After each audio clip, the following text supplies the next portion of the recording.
Oke, berikutnya tentang efektif cross section atau luas penampang efektif. Nah, ini seperti biasa ya konsepnya. Ketika kita menghitung suatu penampang, kita akan menghitung kapasitasnya. Itu kan biasa ya, kita punya penampang bruto, kemudian penampang neto, kemudian ada penampang efektif. Nah, ini konsepnya hampir sama seperti itu, tinggal bagaimana cara menentukannya itu yang beda. Tapi konsepnya sama seperti itu. Nah, kebanyakan ketika kita bicara tentang komposit, struktur komposit itu maka tidak hanya balok baja dan slab beton saja, tetapi biasanya sekalian juga dipasang di situ bundeknya atau profil steel seating itu tadi. Jadi pertama ada yang paling bawah ada beam bajanya di sini, ada beam bajanya, kemudian steel seating dulu, profil steel seating, baru dicor di atasnya. Nah, ketika kita menghitung slab kemarin, itu kan kita menghitung asumsinya di sini, tidak ada support. Tapi kita sekarang kan membahas tentang simple beam. Jadi beamnya yang dibahas. Nah, kalau kita membahas beamnya, maka steel seatingnya ini diabaikan gitu. Jadi dianggap seperti tidak ada steel seatingnya. Nah, ngomong-ngomong tentang slab, nah itu kemarin kalau kita bicara slab itu ada yang namanya longitudinal shear ya. Longitudinal shear. Nah, longitudinal shear ini menyebabkan regangan pada bidang si slab itu. Tetapi karena bidangnya kan sama semua, jadi hasilnya sama semua. Tapi itu tidak terjadi ketika di shear yang vertikal. Nah, ketika si penampang ini dibebani vertikal, maka ada data yang menunjukkan bending stressnya itu seperti ini, naik turun gitu. Seperti di gambar yang ini ya.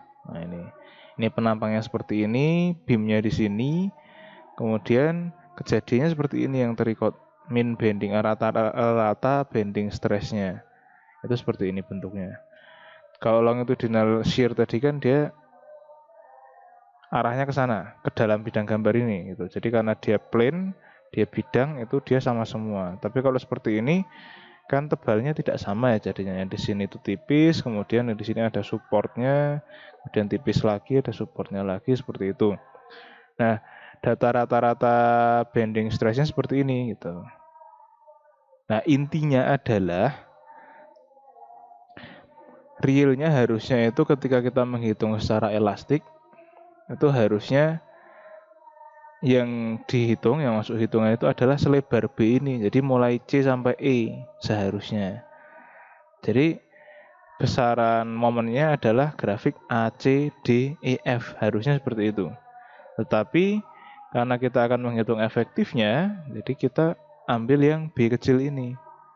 Kalau tadinya A, C, D, E, F itu menjadi G, H, J, K. Itu. Jadi ada yang bagian kurang, itu ditambahi dengan ini. Nah, harapannya adalah GHJK ini bisa mewakili ACDEF seperti itu. Nah, untuk tipe simply supported beam ya di building dari Eurocode itu memberikan efektif width-nya, efektif lebar efektifnya itu sebesar LE/8, di mana LE ini adalah panjang atau jarak antara kalau di BMD itu 0 ke 0. Jadi dari mulai yang momen 0 sampai ke yang momen 0 lagi itu panjangnya berapa lah itu LE. Nah, lebar efektifnya itu bisa dihitung dari LE/8 itu. Seperti itu. Tetapi di lain sisi kalau steel flank-nya itu ada shear konektornya, maka shear konektornya itu kita masukkan ke sini menjadi LE/4 yang tadinya per 8 jadi LE/4 plus B0. Seperti itu.